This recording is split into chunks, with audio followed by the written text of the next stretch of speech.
A world without communication seems to be very impossible, especially that we're not just living alone, but we are living in a world full of people. That is why we really need to communicate and express ourselves. Hello everyone, welcome to my video, and in this video you will learn about what is communication.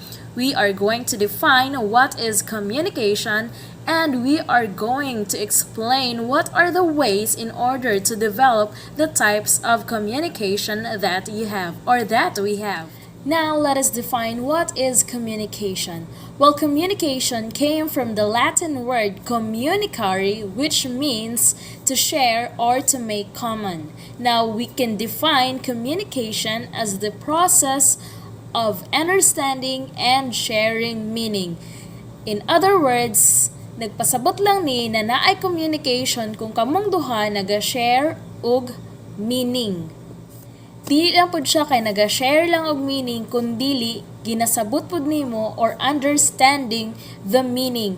Kanang meaning na ginapasabot dira, that is the message that a person is trying to convey.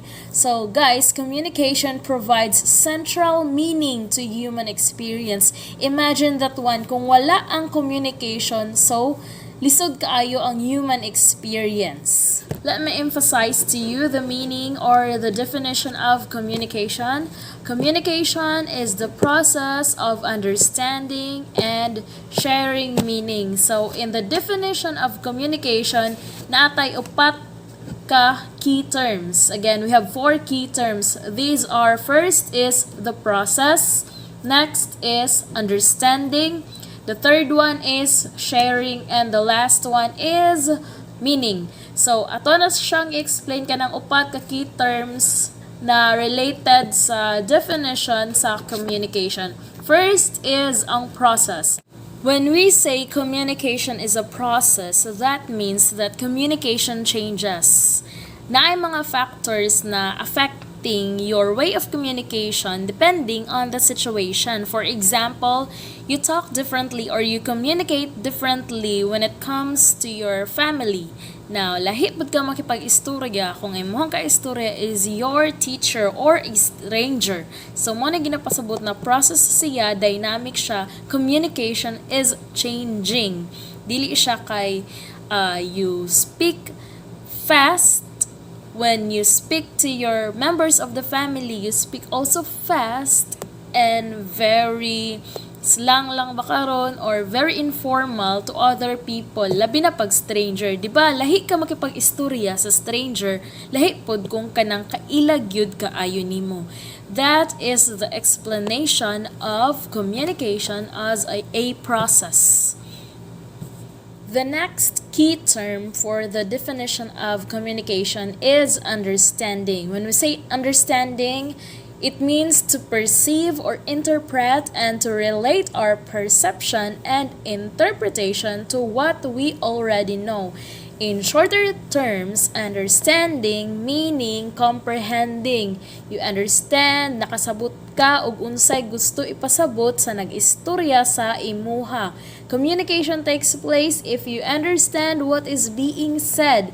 Meaning, dili lang kay ginapalapos lang nimo sa dunggan ang iyahang ginastorya, kundili gina-understand nimo, ginasulod nimo sa imong hunahuna o sa imong kasing-kasing para masabtan jud nimo ug unsa iyang buot ipasabot. You perceive and you interpret what the other person wants to communicate with you. So that is communication. Okay, lastly or third, we have sharing. I have mentioned that one earlier, that communication means sharing of meaning. So, nag-share og ideas. You cannot say na naay communication, ma'am, kay nagstorya man. Nagstorya lang ba or nagyaw-yaw lang siya? Or wala siya gina-share. Kung wala siya gina-share, meaning walay communication ato na nahitabo. Always remember na basta communication gani, naadyo na siya sharing of ideas. In addition, pag mayon gali ka na, ma'am, what if nag-share ko og idea sa ako lang kaugalingon, nagastorya man ko sa akong kaugalingon, ma'am, that is one way of sharing idea also to yourself. Matawag na siya og intrapersonal communication. You are communicating within yourself unsa man imong gina-share sa imong self. Those are the ideas that dili nimo kaya istorya sa uban or gusto nang jud nimo hunaw-hunaw, share nimo sa imong kagalingon para sa certain purpose, then that could be considered as communication also. Basta kay naay meaning nag-share, naay communication na mag-take place. Then finally, we have the meaning. Meaning is what we share through communication. Kung unsa iyang gusto ipasabot, mao na gina-share nato sa communication. For example, sa inyong classroom, nangayo kag papel sa imong classmate, anak ka na, John, pwede ko mangayo og papel, and then he replied na, wala na ko'y papel.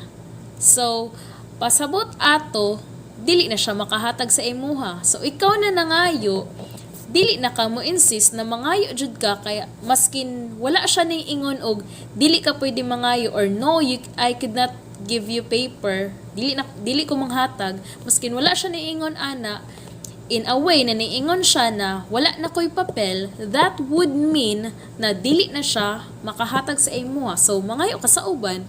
So if you understand that one, if you understand what he means na wala na siya papel, then communication takes place. Pero kung wala ka kasabot, sige lang gyapon kag insist na mangayo kag papel sa iyaha, maski nag-ingon na siya na wala na siya papel, walay communication na nahitabo. Ang nahitabo is miscommunication. So, mao to siya.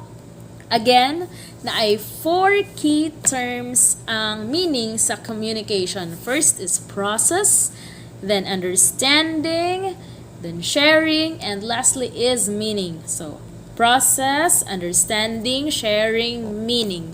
Okay, that is the definition of communication.